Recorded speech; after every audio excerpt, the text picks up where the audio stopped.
আপনাদের অবস্থান থেকে আপনাদের পাশে যদি কোনো অন্যায় দেখেন আপনারা সরাসরি প্রতিবাদ করার চেষ্টা করেন। একজন না একজন তো এই জিনিসটা শুরু করতে হবে।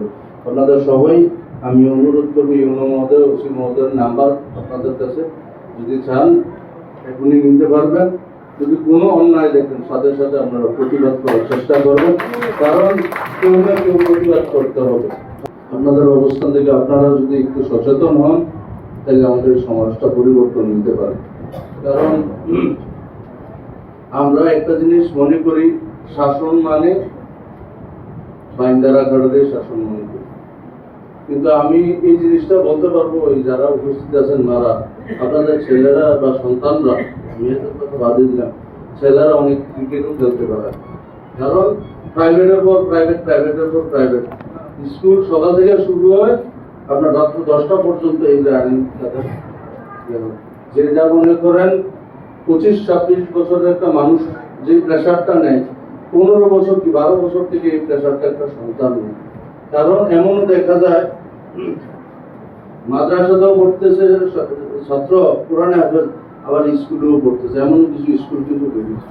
কিন্তু আপনারা হয়তো বা ভুলে যান, আমি বলবো সন্তানটা কিন্তু মেশিন না, সন্তানটা আপনি। এই যত প্রেশারে দিবেন এর কিন্তু আপনার একটা কিন্তু আছে, প্রত্যেকটা কাজেরই কিন্তু একটা পক্ষে বিপক্ষে আপনার রিপ্লাই প্রতিক্রিয়া কিন্তু আছে। আমি শুধু এটুকু বলবো, আপনাদের অবস্থান থেকে আপনারা একটু সচেতন হন। একটা জিনিস বোঝাবেন সন্তানদেরকে, আমি অনুরোধ করি আপনাদের কাছে, এইটুকু বোঝাবেন আপনাদের কাছে যেমন সন্তান বোঝা না, সন্তানের কাছে এরকম মা বাবা যাতে বোঝা না হয়। যত কিছু যাই করেন দিন শেষে পরিবারটা কিন্তু মেন। আমি আপনাদের বলি যত কিছু। এখন আমার একটা জিনিসের আক্ষেপ কি জানেন, আমার মারে আমি 1 থেকে 2 দিন পাইছেন দিন, কালকে আসছে আবার আজকে শুরু, তার ডায়ালিসিস করতে হবে, সে টাকা আল্লাহ রহমত অনেক কিছুই দিচ্ছে, কিন্তু মা যে আমার বাড়িতে থাকবে, ওই ইউনো মহোদয় যে বললো একসাথে ভাত খাওয়া, তুই এটা আমার কপালে নেই, হয়তো না সপ্তাহে 2 থেকে 3 দিন।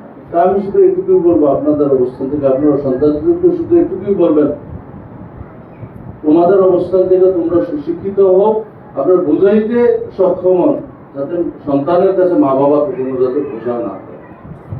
এই বিষয়ে শিক্ষা তো দিবেন, একটু নৈতিকতাও কিন্তু শিক্ষা দিতে হবে। আর পাশাপাশি আপনারা যদি সন্তানদেরকে একটু ক্রীড়ার সাথে সম্পৃক্ততা না করেন, তাইলে এই করোনার সময় কিন্তু দেখছেন, করোনার সময় আপনারা যারা গ্রামের, আমাদের যারা গ্রামের ছিল, আপনি দেখেন করোনায় কিন্তু আক্রান্ত হয়েছে সবচেয়ে বেশি ঢাকায়। কারণ হলো সন্তান বা মানুষ সব আবদ্ধ, কিন্তু গ্রামের মানুষ আক্রান্ত হলেও কিন্তু আপনার সুস্থ হয়ে গেছে না, মিথ্যা বলছি।